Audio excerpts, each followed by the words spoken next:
long after the Army left here, these cabins were torn down. People used the firewood, probably for fence rails, like these here. Very quickly disappeared. George Washington came back to Valley Forge in the summer when they were writing the Constitution. So like just 10 years later, he said there wasn't much left of this place at all, the camp, but he remembered.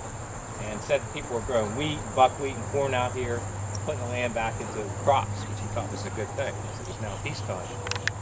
And the outer line then would go from right where we started all the way out to that hill in the distance. That's Mount Joy. Beyond that's Mount Misery, and the creek, Valley Creek, ran between those. Those hills were named apparently by William Penn. They have nothing to do with what happened at Valley Forge. One wasn't bad, one wasn't good for anybody. Yeah.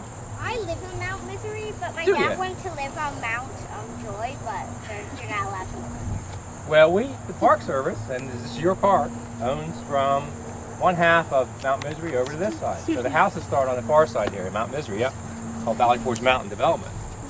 I know That's what why you're my dad talking wanted to stay in Mount Joy because it's always miserable.